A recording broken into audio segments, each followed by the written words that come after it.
Hi, I'm Susan. My pronouns are she, her, hers, and you are watching Mad Knitting. This is my YouTube channel that chronicles my knitting and crafting life and whatever else I feel like talking about. You can find me online as madtown_mama on Instagram and madtownmama on Ravelry and Bluesky. Those are all different platforms, obviously. So I just want to say, like, on Instagram, I post about whatever I want. Like, it's not like one particular topic, so it might just be stuff that's going on in my life. It might be garden content, it might be knitting content, it might be political content, just whatever inspiration strikes with the photos I've been taking. Ravelry obviously is all my knitting. I try to at least put all my projects on there. I don't always get a lot of detail, but that's that. And Bluesky is like all political content. So that's just how it's happened. I think I'm on there because I feel like I can stay up to date on things. I follow a lot of reporters and people who have really good insight about the things that are going on in the world. But if you have like anxiety, it's maybe not a good place to spend a lot of time. Just saying. And because today is June 16, 2025, like, I'm just going to say this up front and I will not dwell on it for the whole video, but I just want to acknowledge the really difficult place we're in. It's been this way for a while. Things have been getting steadily worse ever since the inauguration in January, but, you know, every week there are new lines crossed, and it feels like the last 10 days especially have been so heavy and awful, between the kidnappings, I'm calling them that, not deportations, in Los Angeles, and the assassinations in Minnesota. And Israel is really ramping up the horrible things they're doing, and they seem to be enabled or at least not restrained by the US right now. Like, it's just really, really concerning. Anyway, I was buoyed, however, by the millions and millions of people who turned out for the No Kings protests. I was among them, and I'm actually going to show you my first like arts and crafts project that I created for that day. This is a little fabric sign I made so that I could just safety pin it to my backpack because we biked downtown to protest. And it reads, "No Kings," with a little no smoking sign with a crown in it. It says, "Fire RFK, fire Whiskey Hegseth, Tom Homan is a bitch." So, in case you're wondering about that last thing, like, this is all I could fit on here. Tom Homan is the border czar. He is one of the more evil people in the administration. And there is an independent journalist I follow on Bluesky, and whose work I also have supported, like, monetarily. Her name is Marissa Cabas. I'm not sure how you pronounce it. But she has done a lot of the breaking reporting on what's happening with the federal workforce and what's happening with ICE actions. But she was trying to make this phrase, "Tom Homan is a bitch," go viral in the protest. So she's been reposting pictures of people putting that on signs for No King's Day. So I did my part. I just cut out a scrap of muslin fabric I had and used markers to write that on. I did this in like 5 minutes right before we left. So I just want to say two things before I move on to the knitting content. One is that I'm trying to make sense of this moment, and when I do that, it helps me to look back in history and to read and listen to people who know a lot about these things. Like Heather Cox Richardson is a great resource for this. Jamel Bowie, he is a columnist who's chronically online and just always has really good insight. These are people who can give a lot of like historical context and help explain the moment we're in. We are unfortunately living in extraordinary times, although this is not the first time in human history that we've had power concentrated at the top, and with that, the attempt to oppress an entire population and control an entire population. So it's not new, but in some ways it's also unprecedented, at least in the history of the United States. So, you know, empires are built and fall. That's like the course of human history, and it really sucks that we're living through this time right now. And I think like our future is determined by what we do about it. So I'm trying to do my part. I don't know if it's enough, but I think everybody who is paying attention should be doing something. Show up to protest, call your representatives, help your community, whatever it is that feels right to you. And if you're not paying attention, and if you don't like that I'm talking about it, maybe have a look at what's going on and think about what the consequences are for you and your family of, you know, the government cutting out the National Weather Service, eliminating funding for public radio and television, making hundreds of billions of dollars of cuts to Medicaid, dismantling the Social Security Administration. Like, we're all going to feel the impacts of that. And so think about how that might impact you and what you might do to act accordingly.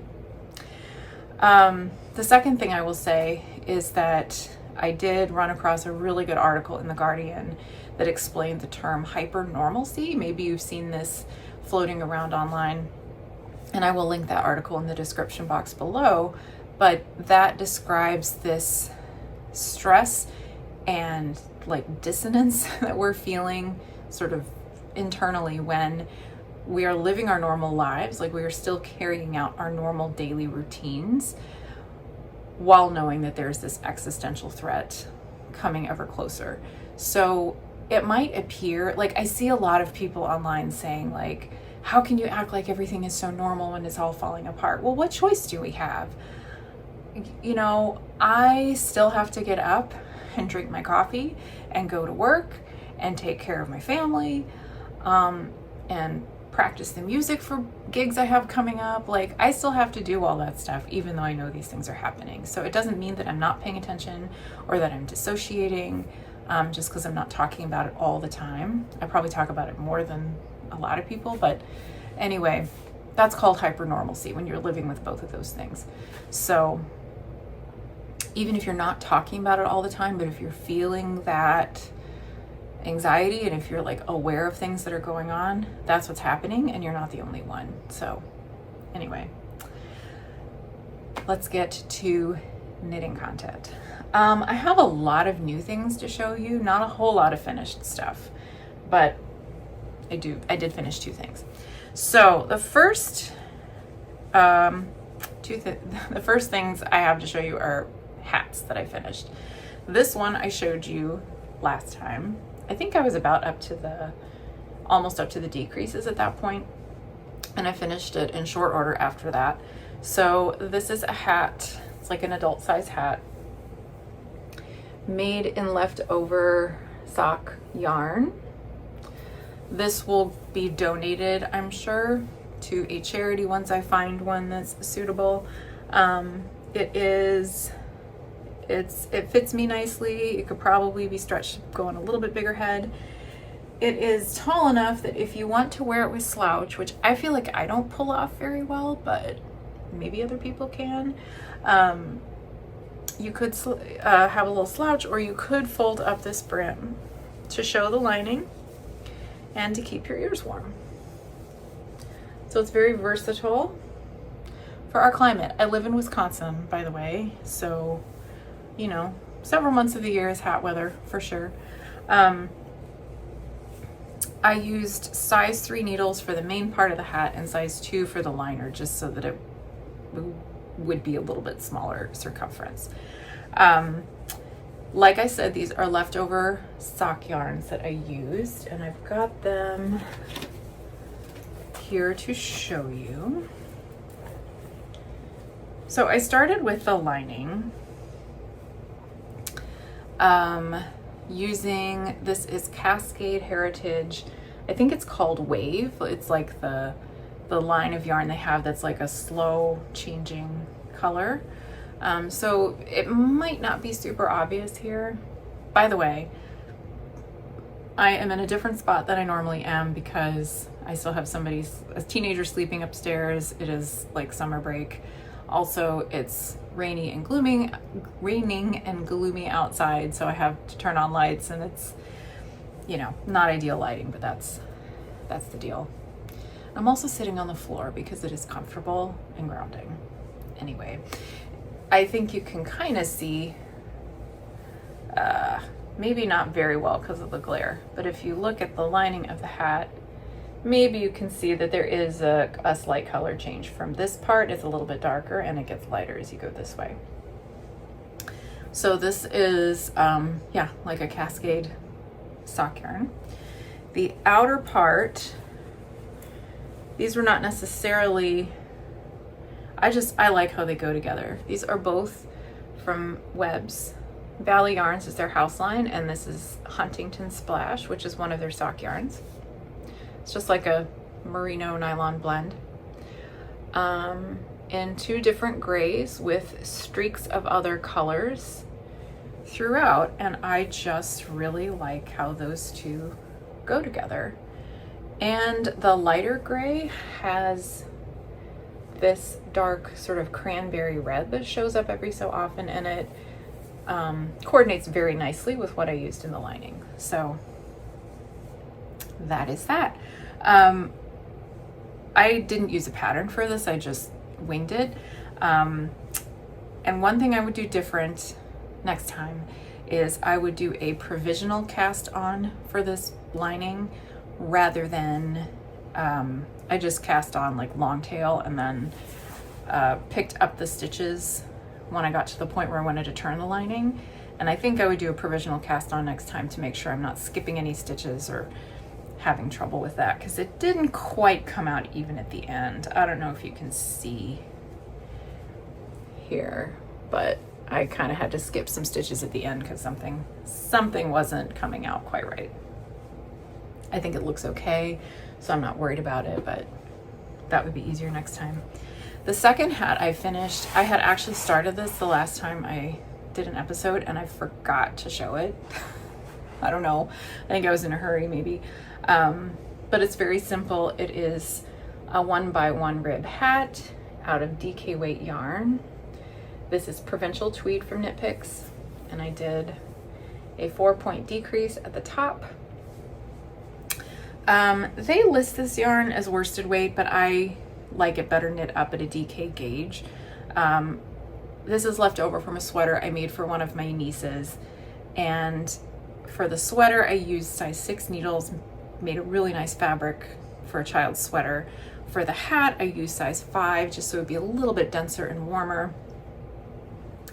I think this is the jam colorway, and as you can see it's a couple different shades of this pink or sort of orchid color applied together with other colors of tweed. So there's actually a lot going on in this yarn, and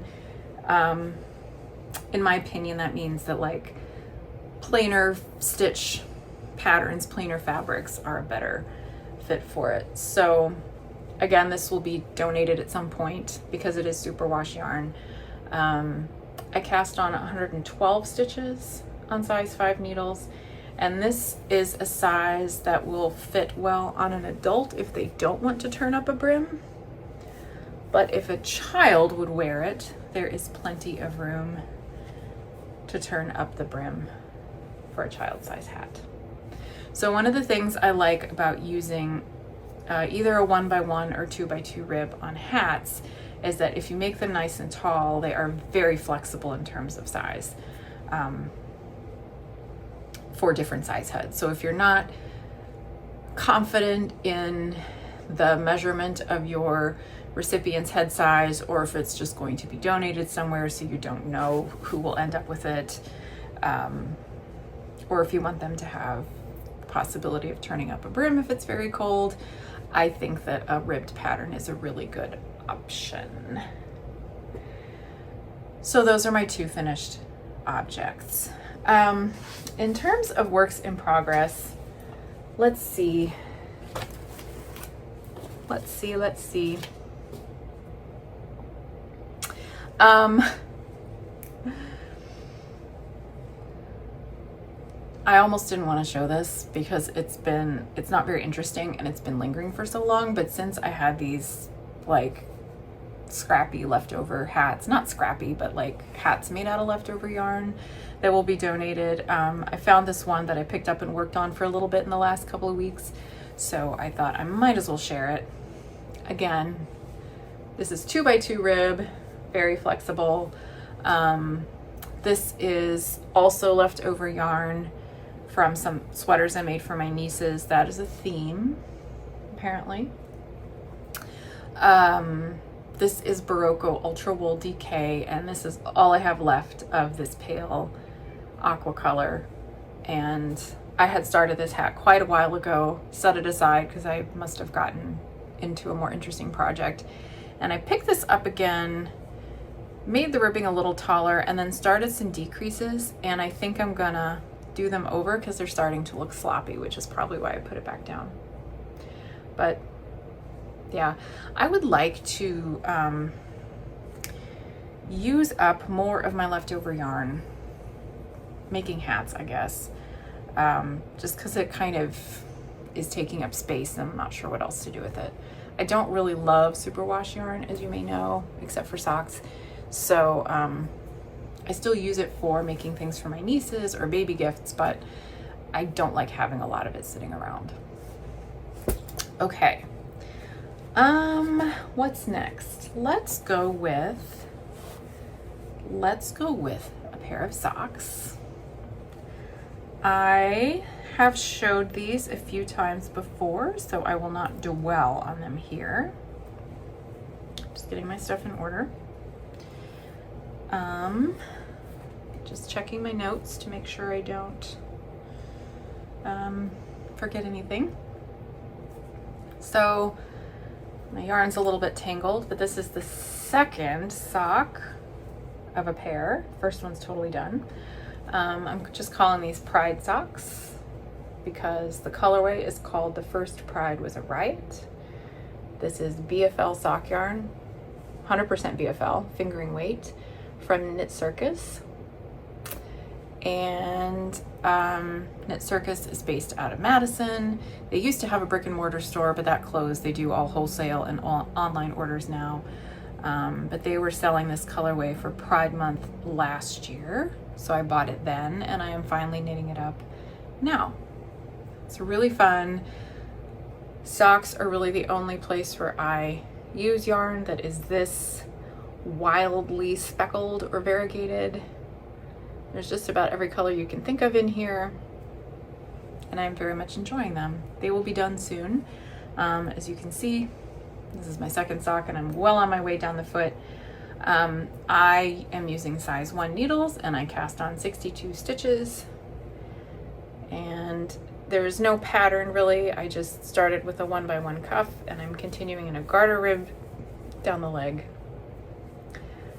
and that stitch count gives me a nice symmetrical heel where I could continue the column of knit stitches down through the slip stitch on the heel, plus some garter on the edge, which makes picking up for the gusset a lot easier.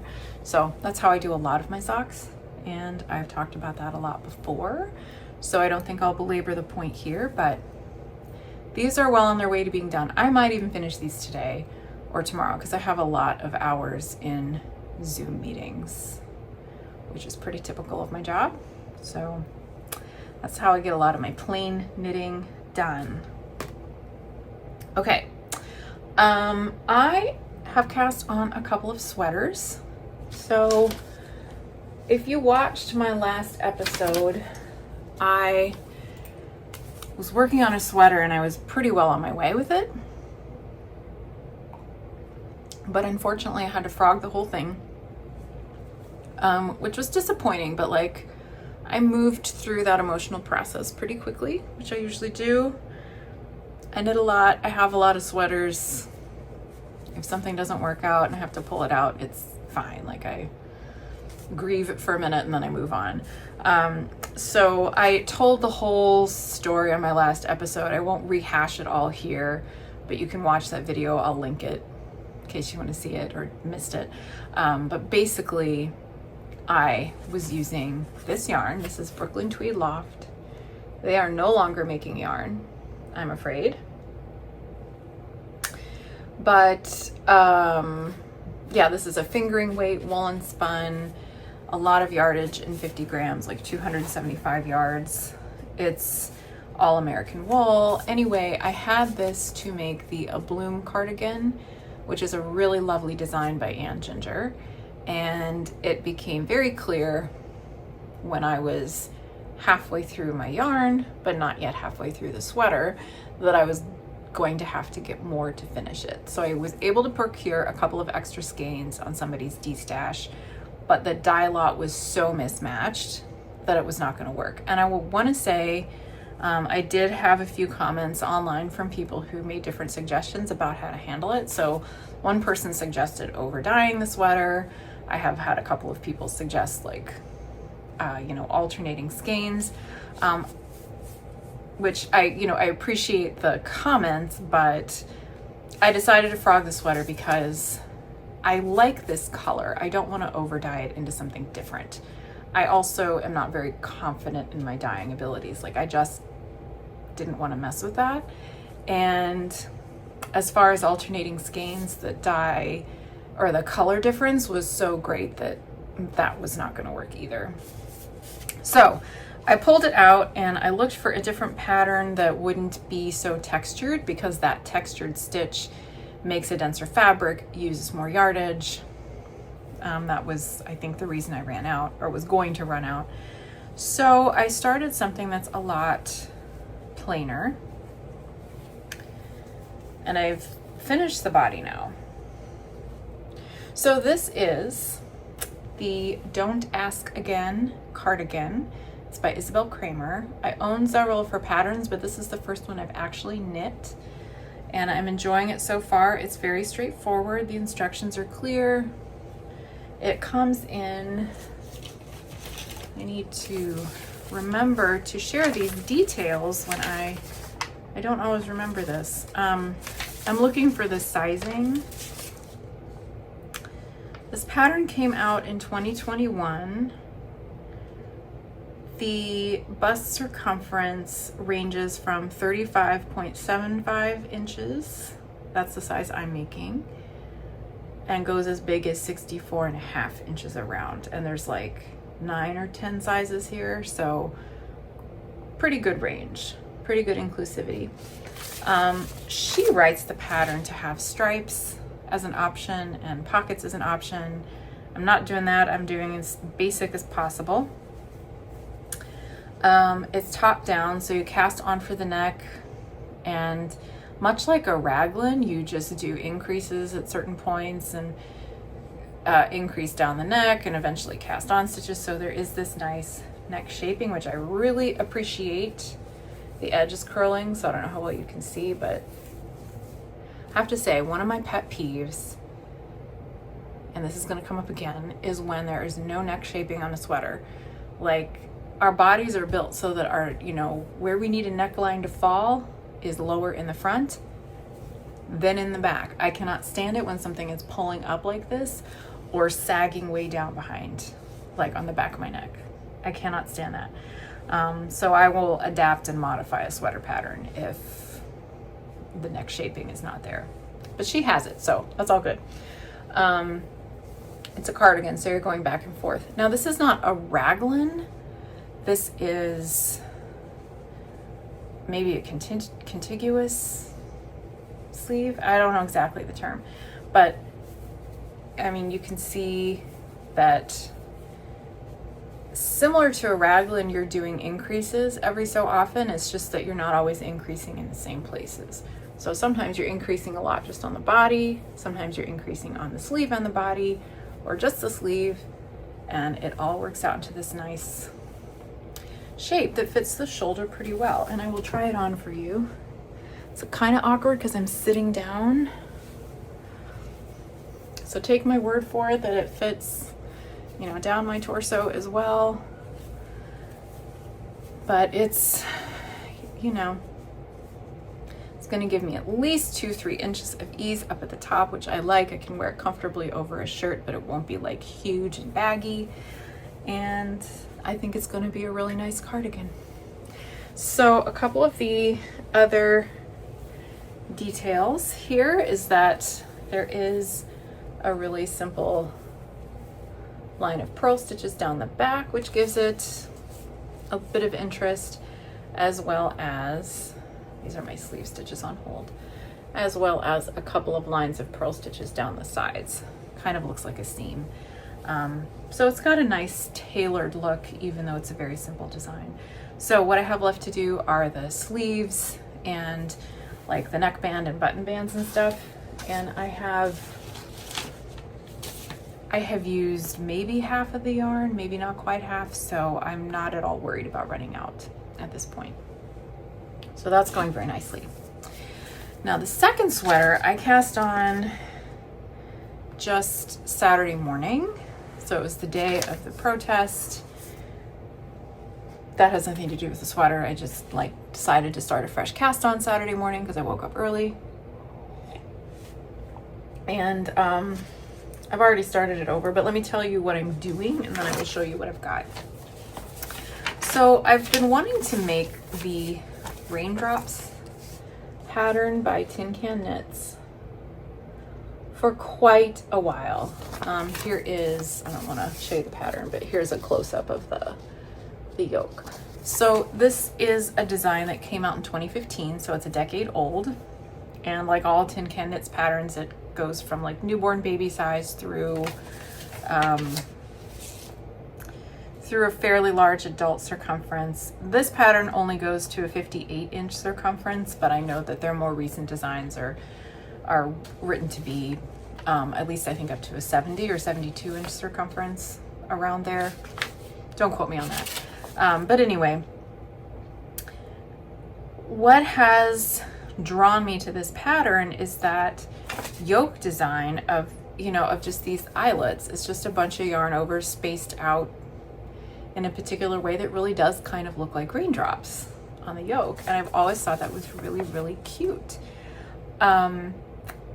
I've hesitated to make it because I can tell just from their pattern pictures and from the project pictures on Ravelry that that neckline is absolutely enormous. Like, it just looks really wide, like it would slip around and kind of be sloppy, and like not in a cute fashionable way, like in a annoying my shirt won't stay put kind of way. And also looking at the instructions, I could see that there is no shaping whatsoever. You just cast on a bunch of stitches and, you know, the front and the back are totally the same. So again, that's a pet peeve of mine. It's easily remedied though, because it's a top-down sweater. You just cast on, you know, in the round for the neck and work your way down. So the gauge is 24 stitches. So that's 6 stitches per inch, 24 stitches over 4 inches. And I know that the Basics collection by Tin Can Knits, which came out, I don't know, 1 or 2 years ago, and I did buy the whole collection, has top-down sweater patterns in several different gauges, including that same 24 stitch gauge. So I thought I will just combine these two designs. I will cast on the number of stitches for the neck that the simple sweater calls for. I will make sure I add the short row shaping like they have instructions for, and like, yeah.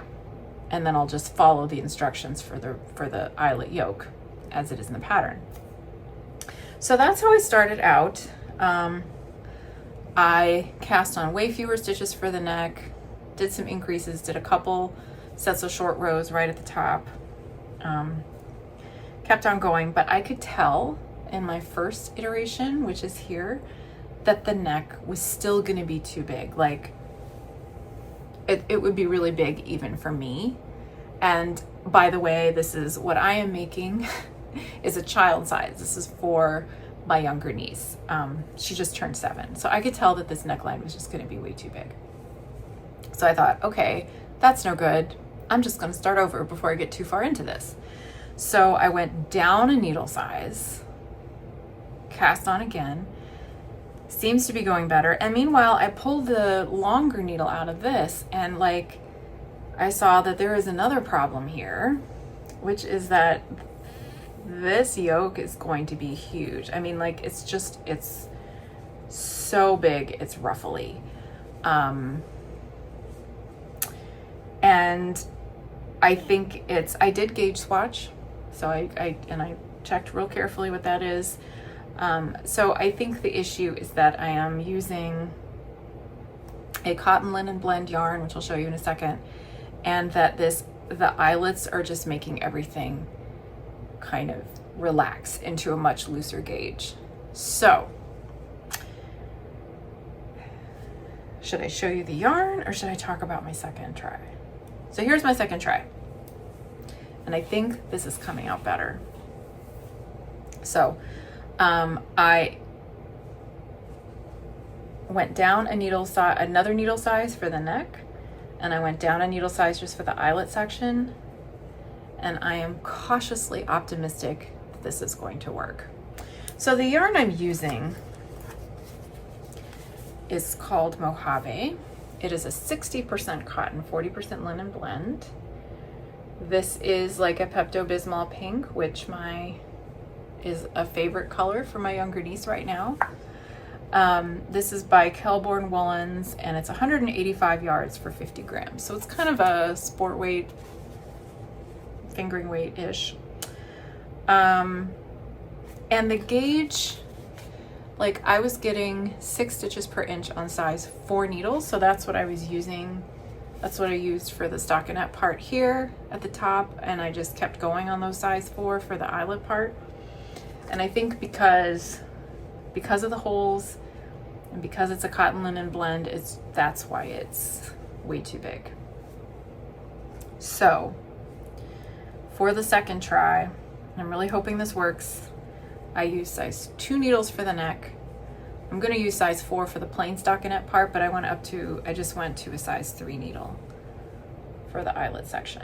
So for the main body, which is just plain stockinette, and for the sleeves, I'll probably do short sleeves because it's going to be like a summer tee. I will use size 4, and I hope that works.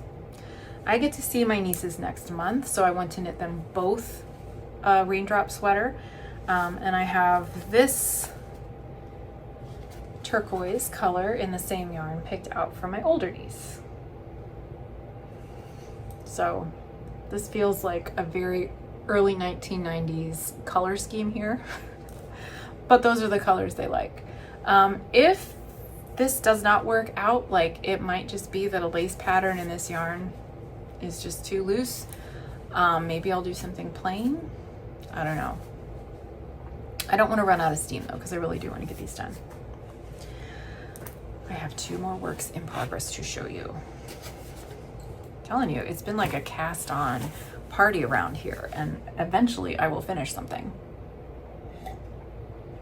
So I've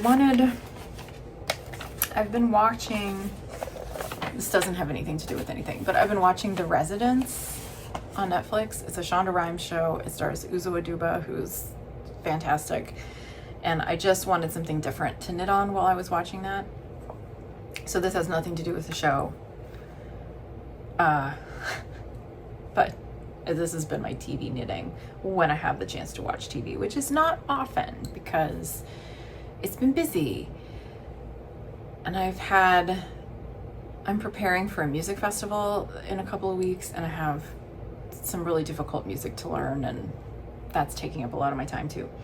And maybe the stress of that and the world is part of the reason I keep casting on so many things. So I've got this yarn. Let me start with the yarn. This is Malabrigo lace in the color black, or I don't know what they call it, but it's like a black yarn, solid black. 400 yards, single ply for 1 skein. And I have 2 balls of Lang Mohair Luxe Lame Mohair Super Kid. So it's like a mohair silk yarn, but there's a little bit of sparkle in it.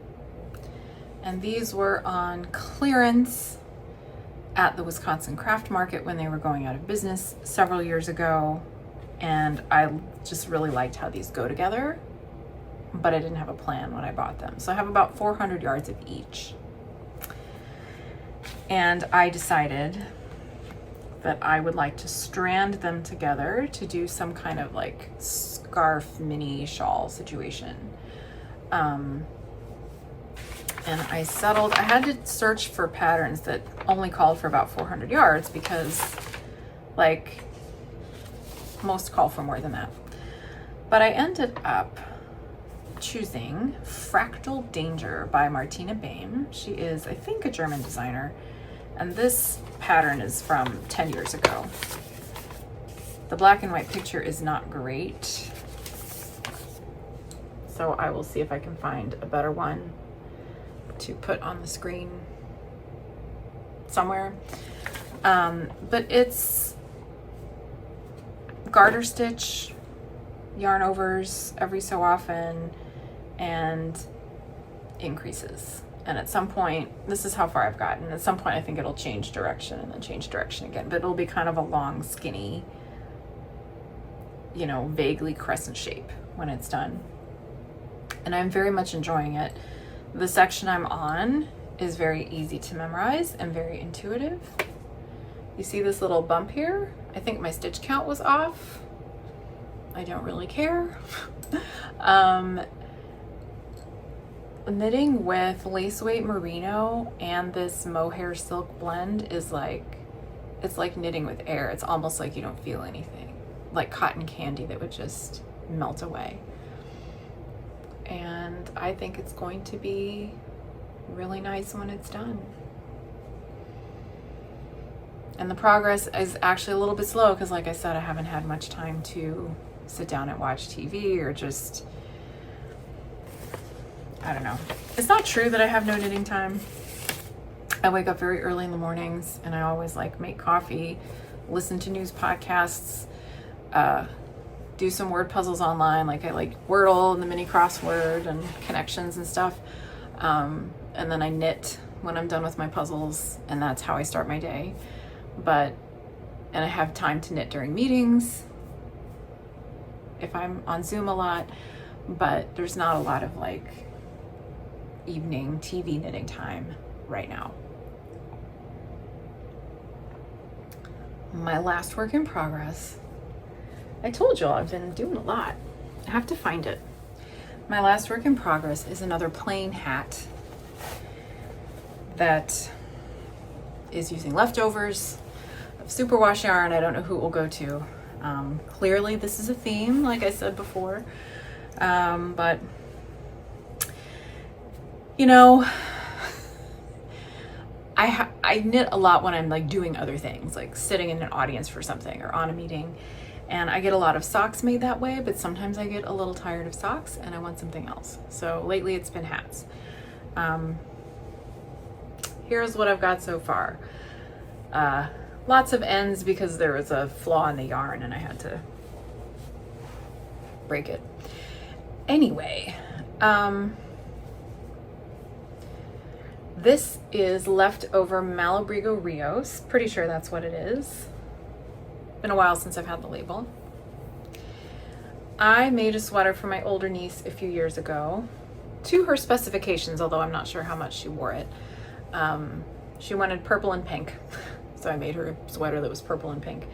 And I had just a little bit of the pink part. It's more like corals, I think, with some variegation. And this is like a burgundy purple, more of a reddish purple than a bluish purple. And I had some left over from it, so I just started with the pink and continuing with the purple, and I will make it tall enough to fit several head sizes. And yeah, that's my plan. So Malabrigo Rios is this nice squishy yarn. It is superwash, 100% merino, I'm sure. The colors are saturated and beautiful. I did enjoy using it to make a sweater for my niece. I understand this grows a lot when you wash it. I don't remember that from her sweater. I don't think I would ever use it for a garment for myself, but it is very nice for a hat.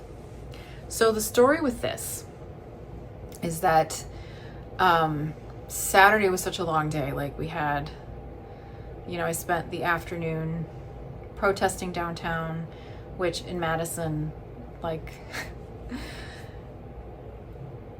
I'm encouraged by the millions of people who participated in the No Kings protests across the country on Saturday. I wish this was getting more news coverage because I think it's like at least 2%, if not more, of the population. It's kind of hard to make those crowd estimate sizes. In Madison, we are no strangers to protest here. And it was, there were a lot of people and it was very calm or chill, like I did not feel ever like things were escalating or that I was in any danger. But that was a lot. And then in the evening, I had tickets to a concert. And I really wanted knitting to bring with me to the concert, which is why I grabbed this yarn to start a hat, because I could basically work on this without even looking at it. But I want to tell you about the concert because it was like the perfect way to end this day that had been so intense. I mean, it started with that horrible news of the assassinations in Minnesota and the attempted assassinations. Had our protests in the afternoon, and then in the evening I went to a concert by, I have the program here. Fire from Heaven is the name of the concert series this year that the Bach Dancing and Dynamite Society is putting on. They are a local, well, the people who run it are local, or at least one of them is.